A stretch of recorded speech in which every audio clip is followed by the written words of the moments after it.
I'm Melissa Patton. I'm the Executive Director at Carolina Land Lakes RC&D. That stands for Resource Conservation and Development.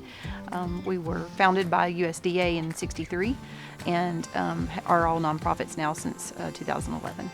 We primarily are working right now with against the grain farm with wood pellet heat for their greenhouses, or some folks call them high tunnels now. So the wood pellets burn, there's a tunnel dug around the greenhouse, and water is circulating through there, and the heat is coming up through there and then into the air handler into the greenhouse. To keep the ground warm is the primary thing anyway for the plants. And so most of our growers are in ground, some are in raised beds, but delivering that heat closer to the ground is a better system. The pellet boiler has really enabled us to buffer our risk a little bit more, so we can get those high value warm season crops in earlier in the spring without being too worried or as worried about those colder nights that might dip below a temperature that would damage those crops. It reduces our risk and increases the likelihood that those crops will yield to their full potential, which is awesome. It's really enabled us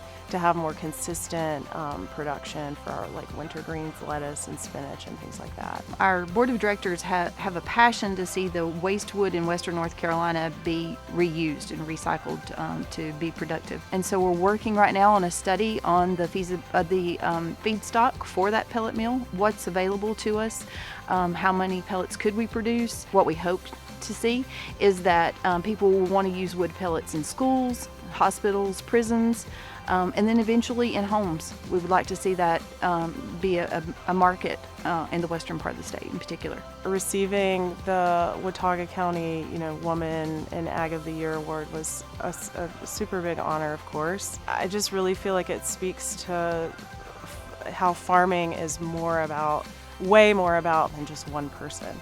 People say it takes a village to raise a child. Well, it takes a village to raise a farm.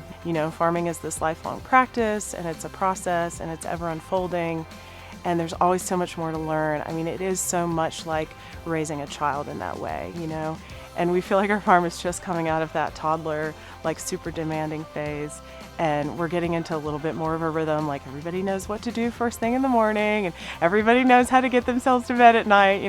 We're kind of getting to that place with the farm where it's not on cruise control, but it's developed enough that there is this support within itself. If you're bored as a farmer, then something's going on, right?